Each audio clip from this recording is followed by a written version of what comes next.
Jamal Sweet Delusions Hill did another interview, this time with the Schmo, that we're going to take a look at in this video, because this was hands down probably the most delusional interview I have ever seen an MMA fighter give ever. Period. We're going to take a look at a couple different clips. You can make your own assessment, but I don't think it's hyperbolic to say, I don't think it's over-exaggeratory to say, this is hands down the most delusional interview I have seen an MMA fighter give since I've been watching the sport. Maybe I forgot about one. So maybe there's one or two out there that I've completely forgotten about from 2010. I've been watching the sport since 2010. Jamahal Hill essentially blames the entire loss at UFC 300 on Herb Dean. Yes, Herb Dean, the referee, blames him for the loss. His assessment of the finishing sequence is devoid of all logic. It is detached from reality. I could not believe the words that were coming out of his mouth.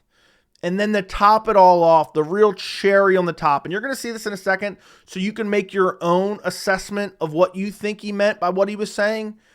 He alludes to the fact that basically Alex Pereira cheated to get the finish. He doesn't outright say that. He doesn't quite go there. That's a bit of an exaggeration.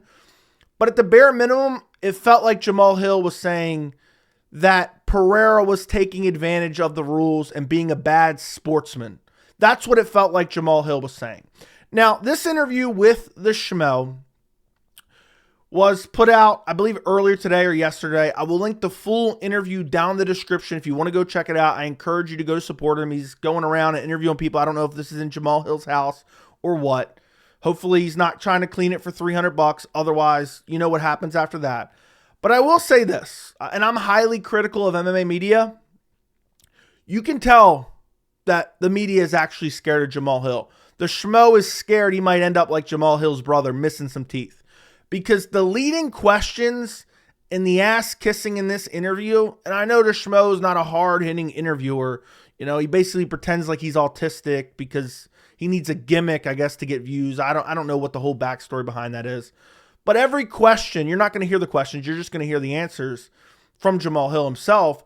Every question is like, yeah, Jamal, so that, that interaction by Herb Dean really wasn't great. And then Jamahal Hill makes a bunch of excuses. And then even at one point, the Schmo says, oh, you're such a great sport, Jamahal Hill. And then, basically saying, oh, so you're going to beat Khalil Roundtree and maybe one more and you're going to get a title fight. And like, the way he was buttering him up and even agreeing with him, the fact that he took no damage at UFC 300 was just crazy.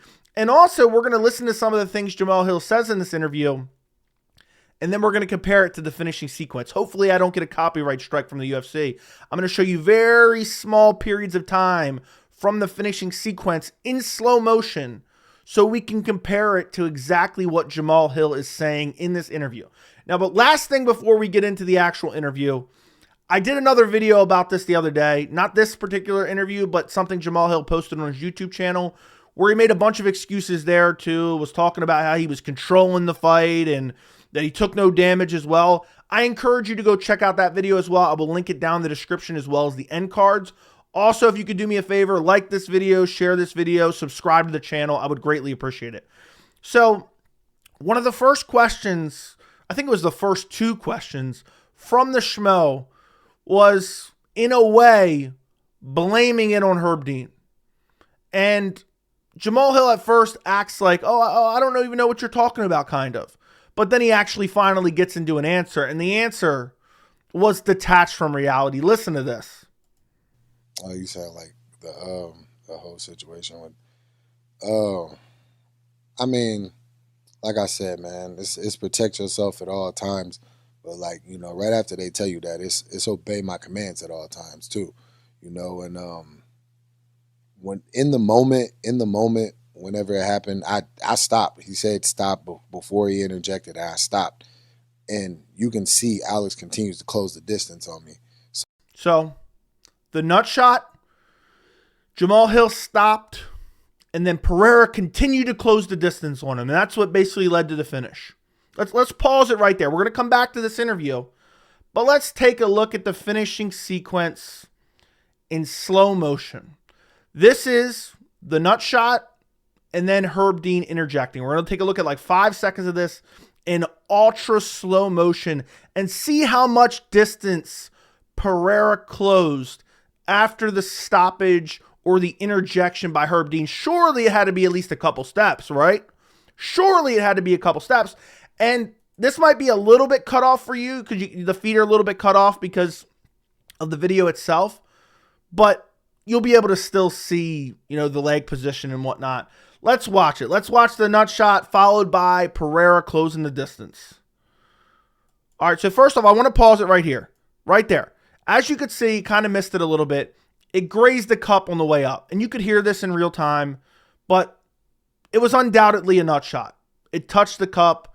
Pereira was unaffected by it, but it was a nut shot. You'll hear from Jamahal Hill at some point claim it wasn't a nut shot. He did that the other day as well.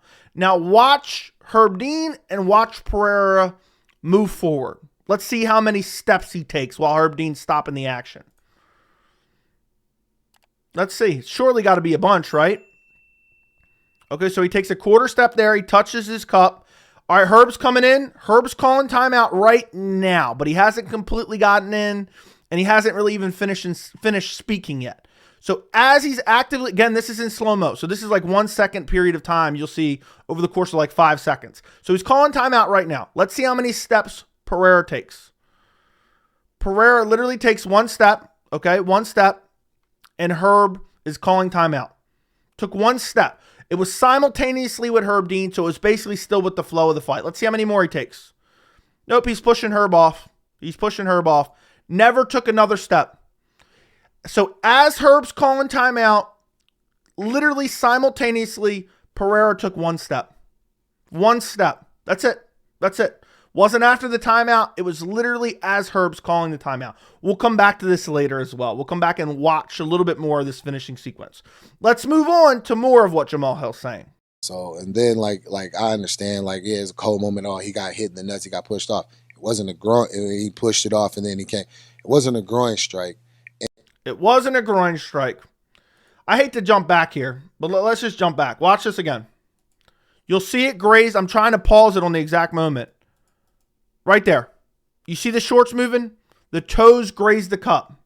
So to say it wasn't a groin shot, delusional. And just, again, so Pereira is grabbing his nuts to fake a nut shot to not get a stoppage. Or Herb Dean is messing up and he's imagining groin shots. That's what's happening, or Jamahal Hill's alluding to. And him closing the angle on me while I'm trying to check and make sure he's good and things like that. Again, we just looked at that. And also, you couldn't see their feet in the clip without the little, the design that I have around the screen right now. Pereira doesn't even take outside foot position. He's still, when he takes that last step before he pauses, he doesn't even take outside foot position. So you can't even say, well, that's because he got outside foot position here. He doesn't even take it. The foot position basically stays what it was before the finishing sequence. And we'll go back to that in a second. But again, he's saying, he was, closing the distance on me. He was closing the angle on me. We're talking about 1 step. 1 step while the fight was still going on, right as Herb called the timeout. It was a gritty competitive move. I should have peeped it, caught on to, and protected myself against. But if Herb Dean could have done anything, I would have liked to have had a more clean and better reset. I think that would have been one thing I would have liked to see differently. He would have liked to seen a more clean and better reset. And he says, that was a gritty competitor move. He's alluding to it was kind of dirty. He's, that's a veteran move there. He took advantage of that. At the bare minimum, he's saying Pereira took advantage of the rules. And the fact that he's saying, I wanted a cleaner reset, what did he want? Pereira was the one that was fouled. You're the one that drug your toes across Pereira's nutsack. And now what do you want? Herb to separate you, bring you back to the center? No. Pereira says he's good. They restart it. We're going to go look at what happens after they restart it, because it's even crazier, the stuff that he says. He goes on to blame the ref a little bit more here in a second. We're going to skip ahead a little bit because the schmo gives him another leading question about the referee kind of making a mistake. But we're going to go back to the actual fight footage here in a second. Listen to more of this from Jamahal Sweet Delusions Hill. I mean, like the fact that that a ref will give your opponent the control of the octagon like that, it makes me kind of think before I just straight up just disengage and just obey a ref's command like that. Disobey a ref's command. I'm sorry, guys, if I'm going back to this too much. Let's watch this again. Herb Dean's getting ready to call timeout here. Let me jump ahead a little bit more. All right, he's calling timeout. Let's see what Jamahal Hill does. This is as Herb calls timeout, okay? What does Jamahal Hill do? His feet don't move. He's giving the thumbs up back. He doesn't move at all. Pereira had took the one step simultaneously with the timeout. You didn't even see it there. And look, even Pereira at the end there kind of takes like a half a step back before they restart. And we're going to take a look at more of this again in a second. So that's just crazy. I'm going to start disregarding what the ref says because he gave my opponent better positioning. What planet is he living on? What planet is he living on? Like, you know what I mean? If I'm being honest, I don't want to, like I said, I ain't trying to make no excuse or anything. But if there's one thing that I look back on the fight that I would have done differently, it would have been kind of more so disregarded that command and stayed on my fight, on my like I was, the angles. Because the only time the steps, or even the steps that I took were in that moment where I was expecting a little bit of a break. He stepped behind me, so he wasn't exactly in my line of sight when he gave the go ahead signal. I did hear the fight, but it was a little late. If you hear it in the video, people got a little loud and things like that. But yeah, bro. As far as from Herb Dean, I would like to separate from me. I need to recognize the situation, quick, bang, and defend myself. Did anybody understand a word that he just said? He was stepping behind me, and when did he? And the steps that I took, and the angles, and what? And the fact that he even says when Herb says fight, it was loud in there, so he didn't hear him. What? Because let's go back. We're going to take a look at some more of the finish. This is right after Herb says fight. You can see his hand kind of stuck out right here. He's saying fight. Let's see what happens after Herb Dean says to fight. And again, this is in super slow-mo. So in real time, this happens much faster. But they touch gloves. There's them touching gloves.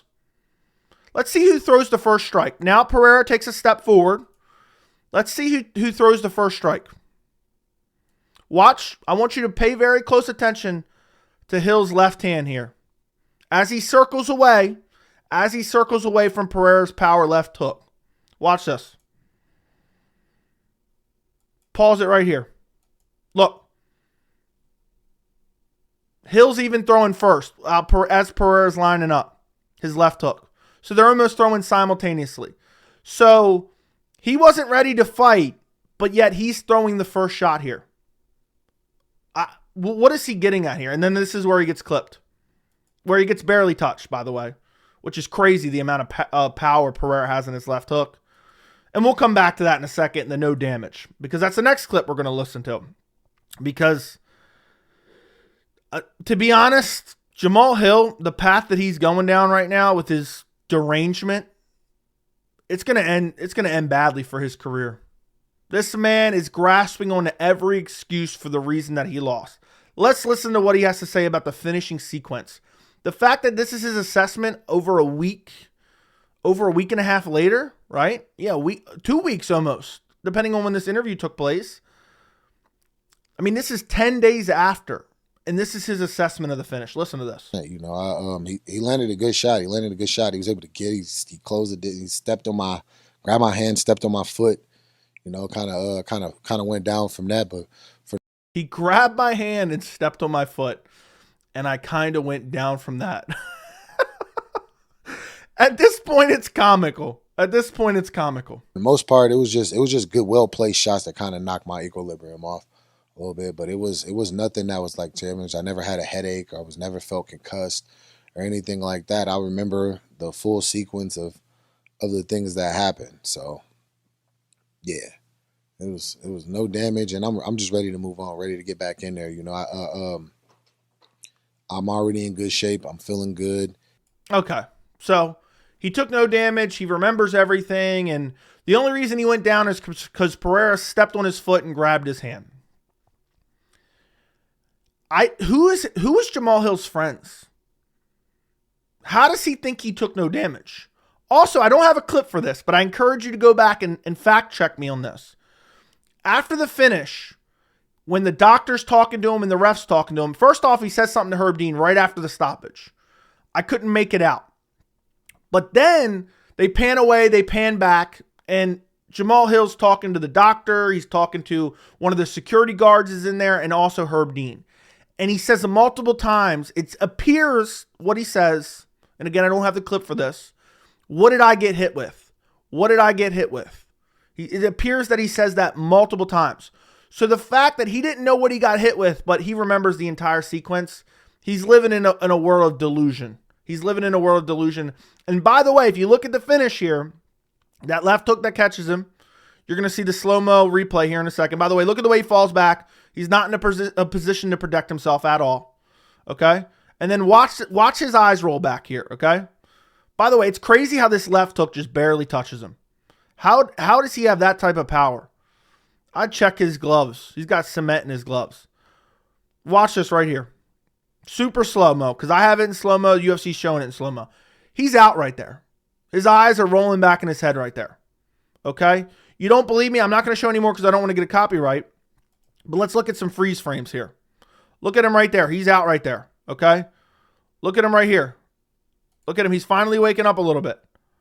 Look at that. Look at that. Look, I mean, he's still actually out there. Let's just skip ahead. He finally starts to wake up. His eyes start getting on him. Look. Look at this. Is this a guy that looks like he remembers everything that happened? And that doesn't even count into the ground and pound. Let's skip ahead a little bit to the ground and pound here. Because also the fact remains he's fighting on June 29th. He shouldn't be fighting on June 29th. Where's the athletic commission to protect him from himself? Where's his coaches? Where's his training partners and his friends and his family? Where are they? Well, I know his family probably is hoping he gets knocked out by Khalil Roundtree. At least his brother is, after he got sucker punched for not cleaning his house good enough. But look at this. This is no damage. Watch. He might get flash KO'd twice here. Watch. Look, his arm goes limp right there. Arm goes limp. And look, he's getting smashed again. Smashed again. He's completely out here. Completely out. He remembers. Yeah, he remembers that all right. Look at that. In slow-mo, that looks like a late stoppage, doesn't it? And look, as soon as ref steps in, he starts to wake up. So as soon as the ref steps in, he starts to wake up a little bit. But I can't believe these excuses that he made in this interview with the Schmo. If he continues his career like this, it's not going to end well for him. It's not going to end well. The fact that you can't accept a loss, the fact that you can't accept that Pereira was the better man, I would have been okay if he said, you know what? It threw off my rhythm a little bit, and that's why he caught me. But at the end of the day, it is what it is. There's nothing I can do. Stuff like that happens in the fight. But to basically blame it all on Herb, to say Pereira, yeah, he had a gritty veteran move, and then to say he was never knocked out and he went down from him stepping on his foot. What world is Jamahal Hill living in? It's detached from reality. It's devoid of all logic. Let me know what you guys think down in the comments. Don't forget to like the video. Please share this video as well, because I feel like Jamahal Hill isn't getting enough criticism, because I feel like, one, the media is scared to end up like his brother, and then the fan base, you know, he's getting a little bit of criticism from the fan base, but I don't feel like he's getting nearly enough for if another fighter was coming out with this level of delusion, this level of derangement. I think he needs to get called out more and more and more, because he needs to accept this loss, and he needs to realize he got brutally KO'd by the better fighter in Alex Pereira. And blaming Herb Dean, by the way, phenomenal stoppage by Herb Dean. We criticize these refs all the time for bad stoppages. Phenomenal stoppage by Herb Dean. He let Jamahal Hill try to survive. He wasn't able to do it because of the nasty ground and pound of Pereira. But now Jamahal Hill is going out and making a million excuses. Like the video, share the video, subscribe to the channel, and thank you so much for watching.